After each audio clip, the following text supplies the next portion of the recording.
Welcome to Reflections, a program where we discuss values and virtues for the transformation of the individual and the society in general. I am Father George Ehusani, and I have with me in the studio Dr. Joanna Nwosu. Dr. Joanna, I can still say a project coordinator for Terra, but for now she's in the UK working as a public health practitioner and with Leprosy Foundation of England and Wales, right? Yes, Father. And now and again, still coming to Nigeria to help the leprosy mission. Of Nigeria. And I told you that the office is in the estate where I live. Now, that will lead to another kind of discussion, because I keep asking myself, with all the work over the generations that Leprosy Mission of Nigeria have been doing, that the office is stuck in one little place in my estate. But I expected federal government to give some big building, donate some big building for that. But that's the reality of these efforts that come from overseas. Yes, Father. I feel sad that things like dealing with leprosy, dealing with tuberculosis, dealing with malaria, and so on, that if funding doesn't come from overseas, it's like there's little we can. Nothing is done. It's all funded by donors. Well, most of it is funded by donors. Yes. And even infrastructures like, building for their office, that the government cannot donate. No, the government does not donate buildings for. Most of the work is done through the ministries, to be fair, through the Ministry of Health. So the NGO partners, they are considered to be independent private organizations, even though not for profit. But they are expected to have their own premises, and they fund most of the activities. But the work that you are doing, the work the implemented. agencies are doing, is supposed to be work that Nigerian government will do. That's my own challenge. Yes, so the government is the duty bearer for these activities. Ideally, the government should be funding them, but at the present time, the budgetary allocation for most of these health programs is insufficient. So to a large extent, the funding is contributed by international donors. Now, I want us to discuss the issue of abandoned villages in Nigeria. Abandoned Nigerian villages. In recent time, you and I, we traveled to Kasinala in Benue State, and you went on from Kasinala to travel to, Adipo and Obudu and so on. Obudu. So we went from Abuja through Lafia, Nasarawa State to Makode, and then to Boko, and then to Kasinala. And then you went on to Adipo, Obudu. Vandekea and Obudu, and back. I'm back, yes, Father. What did you see? Well, I think the most striking thing that I saw first was the very poor condition of the roads. The condition of the roads, very poor. The condition of the roads was very poor. By the time you make this journey, at the end of the journey, your body is aching. No, you need to be healthy. Yes. No, you need to be very healthy to make this journey. Yeah, because it's just potholes all the way, and it's a huge hazard because there are so many vehicles plying these bad roads, and you see vehicles braking suddenly, swerving to avoid different potholes, or in some cases, there are so many potholes in the road that you can't avoid them anymore. So you just basically pick which ones to go into and out. So that was quite striking. I would say some of the other things that I observed was the towns and along the way. There's an atmosphere of abandonment, I would say. I mean, you use the word abandoned Nigerian village. Atmosphere of abandonment. You can hardly see very many modern buildings. You see a lot of thatched mud buildings, yes, with thatched roofs. A lot of young people milling around along the way. Even at 11 o'clock in the morning? Yes, in the morning. We did have to stop a number of times, maybe for petrol or to check something on the car. And it was quite striking to see the number of young people who would pick up an interest when you park your car by the roadside. Some of them come around to say hello. And the question that kept running through my mind is, how do these people keep busy? There was a noticeable absence of economic activity in those areas. We joked, my husband and I, that the only viable businesses in this area seem to be, well, agriculture, obviously, which is a primary source of income. But then after that, politics, because there are billboards everywhere. With politicians. No, on I them. felt, going through the road, I felt that the only features of modernity, about the only features of modernity I saw were billboards. Yes, loads billboards of of politicians. In fact, the number of billboards is something, because in a 1 kilometer stretch You could find 10 such billboards. No, 10 further is an understatement. Sometimes in a small town, Yes. in a 1 kilometer stretch, I would say upwards of 50 billboards. 50 billboards. Yeah, so you would have, some for the governorship candidates, for the Senate, for the House of Reps, for local councillors of every party. Yes. So just like so many billboards of different sizes. And So maybe printers of those billboards are getting some. That's actually a good point, Father. So printers, let's assume that those billboards are printed locally, in which case perhaps that could be a business in the area. But beyond that, really. Yeah. And then we saw abandoned industries. There are evidences that there used to be some industries. Yes.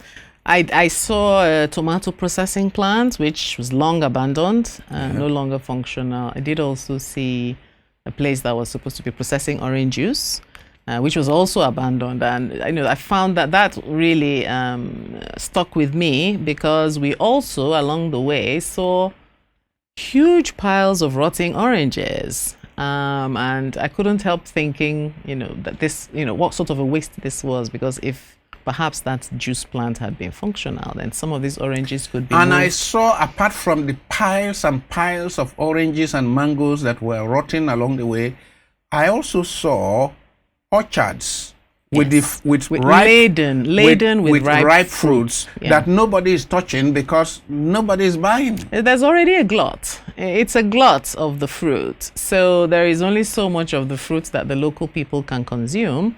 And because the roads are so bad, moving those things to markets, probably there may even be a glut in the local markets as well. So ideally, those fruits should either be moved out of the state. And my husband did comment, he was talking about the case in a place like Zimbabwe, where they have mini airstrips in agricultural producing areas, so that fruit can be quickly lifted to major cities around the country where it would be consumed. But here, without good roads, the fruit can be moved out, and there's no processing plant to process and package and preserve, as the case may be. So, I actually I was moved a number of times to shed tears when I drove through that area. Right from after Abuja to Katsina, and recognizing that will be the situation. That's the road that leads to Taraba and Adamawa. And to imagine that this is the environment.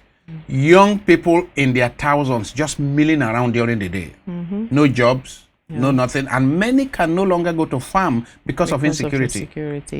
That stretch is among the most insecure parts of Benue State. In fact, when we were going, we got a lot of questions as to whether we were taking a pilot car or whether we had a police escort. And people expressed some apprehension about our intentions about to drive the road. And then, of course, especially in Benue, every half a kilometer there was a police checkpoint. Yes, one or the other. So then, did you notice police checkpoint with firewood on the road? The roads were, apart from the fact that the roads were bad, they were defaced with either logs of wood or old tires, just unsightly material. And a couple of those checkpoints, there were some broken down trucks and lorries, so the cars have to actually meander through the bush alongside to get by. So, I mean, overall, the picture, it just paints a picture of a general underdevelopment of the area. That was the sense that I got. The word that came to my mind, as I said, is abandonment. I mean, these are abandoned people, abandoned villages, and very painfully. Yeah. And I'd like to add further, I have recently traveled to places that are further north, and I would say that comparatively, some of these places that we visited recently were much better off than many villages and small towns that I've visited in the far north, because at least in Benue State it's green and they can plant and they can harvest. So even though perhaps they may not be able to make money, make money, there's no value chain for the produce, but at least they have something to eat. But some of the places that I have visited in the far north, I mean, it's so arid in those places. And you have entire families and clans just living in mud huts in the middle of what looks like a semi-desert. And I have seen children that have had nothing to eat for a whole day in many of these areas. And that is borne out in some of the statistics, malnutrition and stunting of the children in some of those areas. So these abandoned villages, I mean, we're using Benue State as a case study, but I think it's a bigger problem than just that I area. looked at those, and then you look at those billboards and see the people in those billboards looking chubby, looking dressed in some kingly, see the women, for example, in those billboards. I mean, the kind of clothes they wear and jewelries and so on. The men too, not just well, the yeah, I mean, men and women. The men looking quite chubby, well-dressed. The women looking quite queenly in their, elegant in their... And I'm saying to myself, how did we come by a leadership style, a leadership character and style that is more like primitive feudalism? It's primitive feudalism where this poverty we are describing doesn't touch the leaders. Yeah. And then many of these leaders actually live most of the time in Abuja. Yes, or in the case of local, what I would say, state level leaders, they would live in the capital. They will live in the capital city. But actually, I don't know if maybe you don't know that there are local government chairmen who live in Abuja and then only go to the state for payment of salaries and collect their chunk. Yeah, or for political rallies and campaigns. Oh, yes. And then you ask yourself, we are told there are 774 local governments in Nigeria. We are told that local governments some local governments we are told collect up to 100 million a month. Right. In all your travel, let's say between Abuja and Obudu, how much of local government activity did you see? Because you see, local government is supposed to be responsible for some local maintenance of roads. They cannot tar roads, but they can maintain roads. They can ensure some cleanliness of the towns and villages, the gutters, the environment. Yeah. Did you see anything that shows that local government is doing any work in a lot of these places? I did not. I mean, because I'm a health person, I did see some primary healthcare centers. That is buildings. Buildings, exactly. So buildings, or whether there are staff in those buildings, whether there are medications to take care of people, I cannot say. Many of the ones I have visited are just buildings, sometimes with no staff, sometimes with staff. Sometimes the environment can be very dirty in these places. Local governance in Nigeria, my experience is that in many local governments, the local government headquarters is pretty much locked up and opened up towards the end of the month when the allocation comes and everybody collects their salary and they disperse from there. So the local government is really not functioning. That is my opinion, except perhaps in some more affluent states like Lagos, for example. Yes. I know that the local government is really functional there, but in many of these rural local governments there isn't really much happening. Yeah, I mean, many parts of the country we are told, I have not done my own research, we are told that the chairman often just lives in the state headquarters and that they go back just to share money. And in some of, I don't know how far They are implementing the new regulation to ensure that the local government allocation goes to the local government, that the state government does not hold on to it. But very little is happening, which is why some of us are asking whether we really need a structure of 36 states and 774 local governments with executives living large on the little resources. So the cost of governance is very high in Nigeria, Father. This is what I see. I think that in principle, having local governance very close to the people is the ideal. Is the ideal. Is the ideal, because that's where the local councillors and local government chairman is living amongst the people, can be held to account. People know who he is. But a situation where these people all live in the state capital, for example, and I think maybe these positions have been made too attractive, so that people go there not so much for service, but to, earn the fat salaries that are paid at that level, and also to loot the treasury. So the purpose of the local government seems to have been defeated, and I'm not sure what the solution to my own position is. Do we need, before we had the federal government under the First Republic, we had the federal government, and then we had regions. Right. And there were only 4 regions. As at 1964 to 66, there were only 4 regions. Then you had functional local governments. Now, right now, we now have 36 states, 774 local governments, who are, a lot of them are doing nothing. Absolutely nothing. The local schools are run down completely. Yes, the local schools, it's really a sad story to see some of the local primary schools in some of these areas where you can hardly find one classroom that doesn't have the roofs falling in, or with the blackboard. In the 21st century, blackboard is white/gray board. It's really a shame. So we are running an apartheid system, because if you go to a standard primary school today in the city, in Lagos, in Abuja, in Port Harcourt, it's almost not different from a standard primary school in the UK where you live. Absolutely, this is true.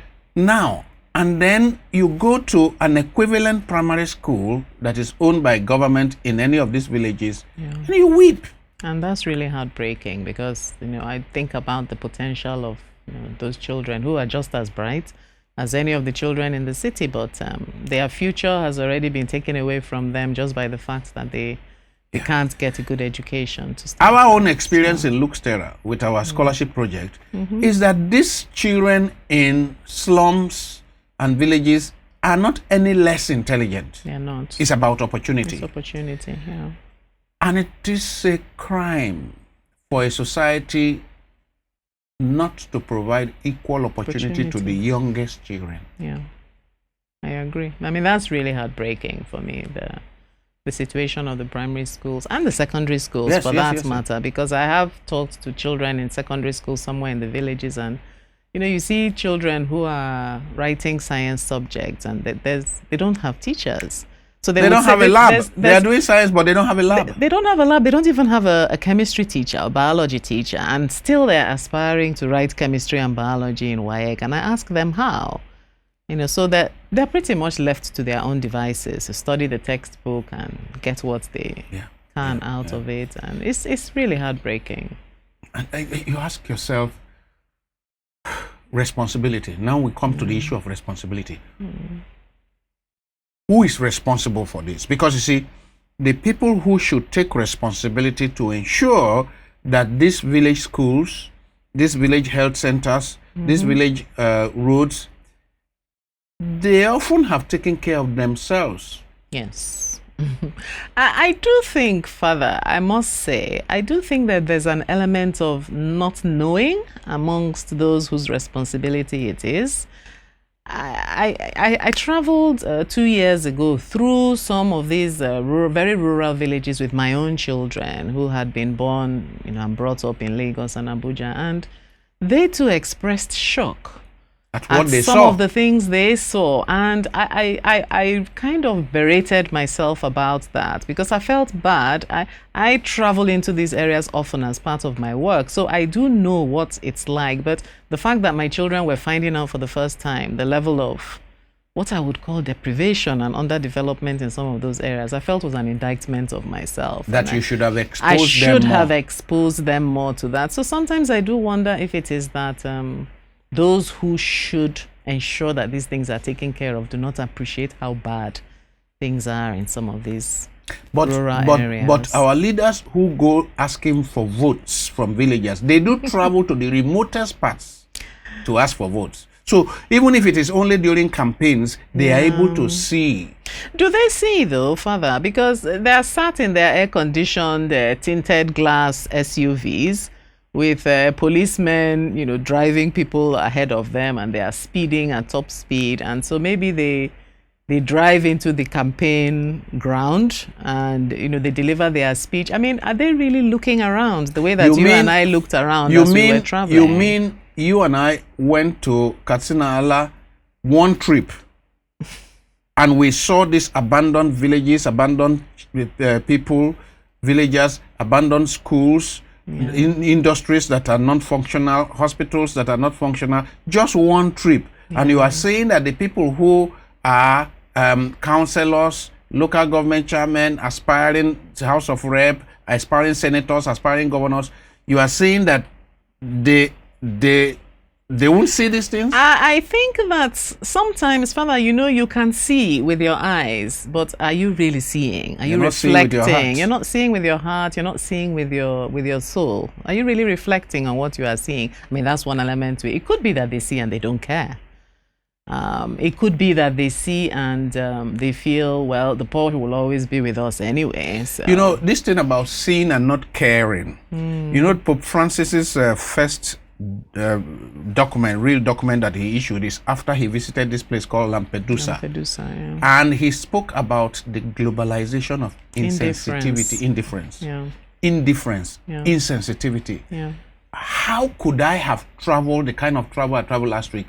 How could I make that travel and see what I see and not come back distressed? Yeah, because you have a heart for the people. Not everybody has a heart for the people. I think that really is my conclusion. I think, to be honest, I think a lot of people who go into politics in Nigeria, they're not going there out of a desire to make a change. They are going there because, as we already pointed out, that's the only viable business in these areas. That's the way out of poverty. That's the leg up out of poverty. If you succeed in becoming a local councillor or perhaps a local government chairman or a state legislator, it's an automatic ticket out of poverty. So people tend to flock in that direction more for that reason than out of a desire to make any real change. So how do we, you live in the UK, how do we make a difference for, we are not able to, we don't have the resources to go to the villages. How do we make a difference with these leaders and aspiring leaders? How do we make a difference in their lives? Well, I don't know. Father, I have been told, and I don't know this because I haven't read the local government constitution or what the constitution says about the local government, but I've been told that it's flawed and that we need to re-examine what the constitution says about the role of the local government. But on a personal level, I think that governance needs to be made less attractive, less lucrative. And that way, people who are going in there to make money will be discouraged. And those who are going in there to serve will be encouraged to serve. And perhaps some sorts of rules that insist that if you're in service at the level of the local government, then perhaps you have to reside there rather than, govern from afar. But I think a lot of it is just the general decay in our political and governance system. That is what we are seeing. We're seeing I had said, on several occasions, I had said that it is unfair, unjust for somebody to be a local government chairman or councillor for education in local government and doesn't have his children in the public school run by the local government. Yeah. It is unfair for somebody to be commissioner of health in a state and not have his health care taken care of by the general hospital or the medical center in the state in which... Is it also unfair then, Father, for a president of a country to not have his healthcare Of provided course it in is the unfair. country. Of course it or is a unfair. governor. I mean, so it goes from the top all the way to the bottom. If the leaders at the top are not modeling, these values, then is it surprising? Then then? there's something called enlightened self-interest.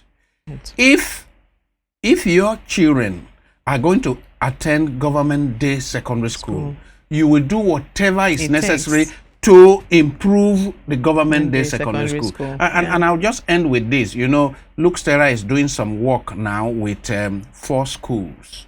One school in Madala, and 2 schools in Niger State, 1 school in Niger State, 2 schools in Nasarawa State, and 1 school in Kogi State. Because we are accompanying these schools for 3 years, it is in our interest. The moral standard, the academic standard, the physical environment. We are doing all we can because we are identified with that school, with those schools. If they have their children in public schools, I am telling you, it would be different. It would definitely be different. I mean, we're ending, but I do remember having this conversation some 20 odd years ago with my husband when my own children were due to go into primary school in Lagos at the time. The so-called private schools, many of them are in a couple of buildings without that much space. Yes. But we found out that there were some government schools that had huge expanse of land, but very dilapidated and poor quality. And my husband kept saying, if all of us in this so-called affluent neighborhood were to come together and insist that we're going to put all our children in that school and improve the quality of the school, then our children would get a decent education, but so would the children of the poor.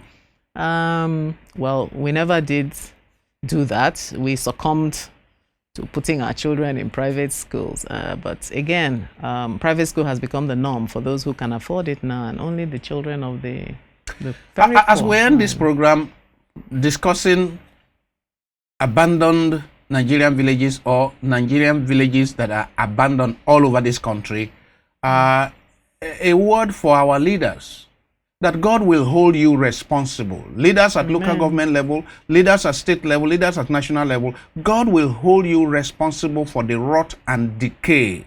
Yes, the world economy is poor all over the world. Economy is poor in Nigeria. However, if your own children are having the best of education in Nigeria and overseas, and you use the same resources of the country, the poor resources, consider that you are responsible.